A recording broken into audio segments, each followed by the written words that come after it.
to the people they came in contact with. Let me ask you this. Since the bombing during the marathon, we've had a shooting just about every day in the city of Boston. How would you as mayor address and eliminate that problem? Well, it's a daunting task. After all, what we're talking about in terms of the recent bombing in the city is an instance of citizens of the United States of America who are involved in homegrown acts of resistance to the government. These are people who have lived here. They have some kind of acts or grievance to put forth. And they also have the Constitution of the United States as American citizens to give them the Bill of Rights protections and the protection of the rule of law. And we have to, I believe, respect the frame of government that we have, and to give people who come before the legal system all the rights that they are inherently heir to. But I don't mean to interrupt you, but I'm not really talking about the bombers. I'm talking about the incidences of gunplay and individuals that live in the city that have been shot almost on a daily basis, which is a pretty serious public safety issue. How would you, as mayor, address that issue? Not the perpetrators of that heinous event, but the folks that feel that it's okay to go throughout the streets of Boston shooting other people. How would you address that issue and bring that to an end? Well, I couldn't stress education more than I have in this time with you, Sheriff. I also have been involved with persons one who was running for mayor and dropped out of the race, who was a minister, person who was a member of a community of faith in the city. And in the past, he has led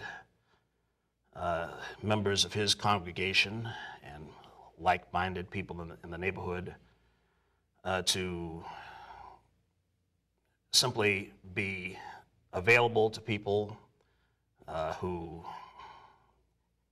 if the minister were not there, if his congregation were not there, might consider an act that was antisocial.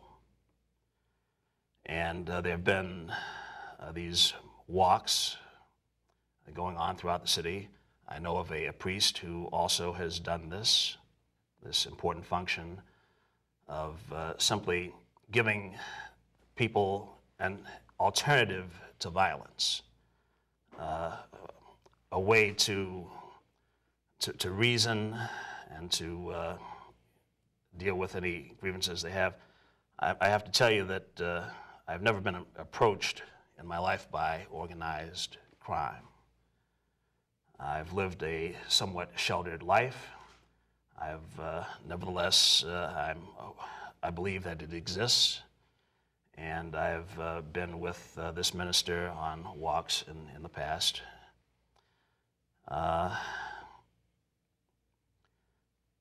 This is something of an unconventional approach to solving shootings in the city. But I feel that religion and spiritual guidance happen to be things that are as important as actual physical culture, physical acts of apprehending people who might commit crimes, which is a difficult thing to do because under our system of law, one cannot really anticipate someone committing a crime. We're forced to wait until they do it. That's sad. Let me ask you about unemployment, or the employment, frankly. How would you go about creating more jobs and getting more folks back to work as mayor of Boston? Well, it shouldn't be very difficult to create more jobs in the city of Boston. We have a very historic city, a very old city. We attract thousands of tourists to the city every year.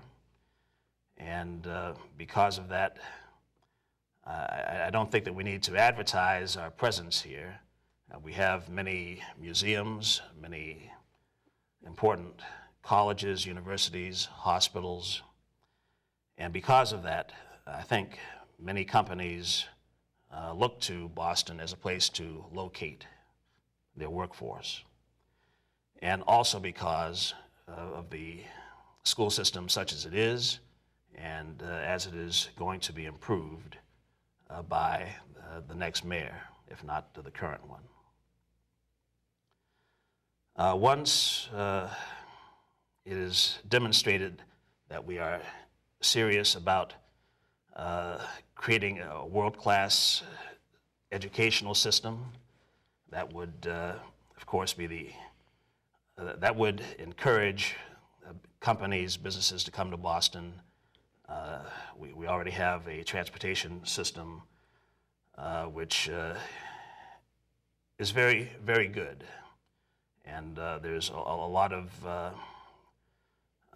housing is being built around those transportation junctions. And this will cause people who own businesses to come to the city, and this will, of course, create jobs.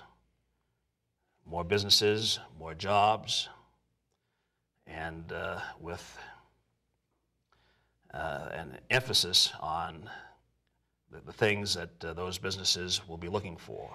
What industries would you focus on to as part of job creation? Well, I think that important to the concept of this city would be innovations in current technologies.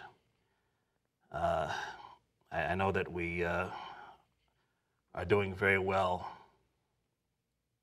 in life sciences, in creating medicines that would perhaps extend life and perhaps even cure cancer.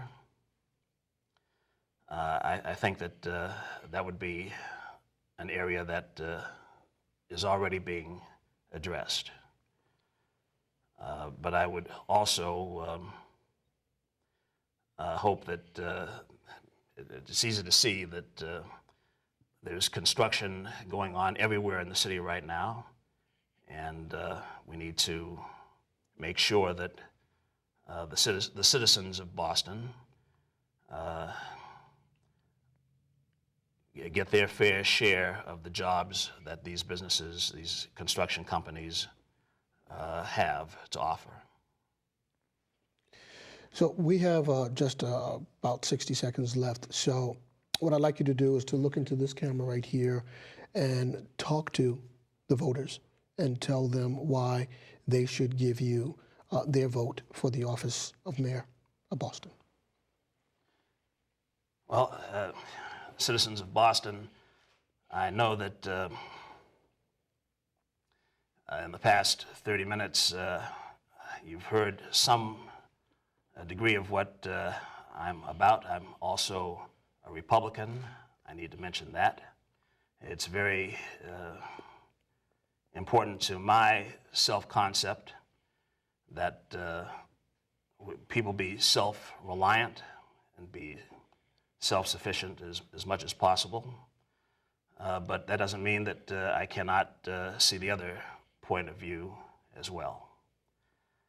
I would ask you to consider voting for someone who is of color, who happens to have been someone who has run for mayor before, someone who has run for citywide office before, as well as someone who has lived and was born here, whose parents worked here, and is someone who cares a great deal about the city of Boston. I hope to somehow do whatever is necessary, whatever can be done to replace a great mayor like Tom Menino. And I ask for your support in this. I ask for your vote on September 24th and beyond. Thank you. Sir, I really want to thank you for coming on today. It's been a pleasure talking to you, and I wish you the best of luck going forward. It's going to be tough. There's 12 of you out there, so it's going to be a very interesting summer listening and watching how you folks comport yourself for this very important office. So thank you for coming on today. I really appreciate it. Thank you, Sheriff Tompkins. Okay. All right, folks, we're out of here. We're out of time. We'll be back again next week. So until then, you take care of yourself. We hope to see you soon. Peace.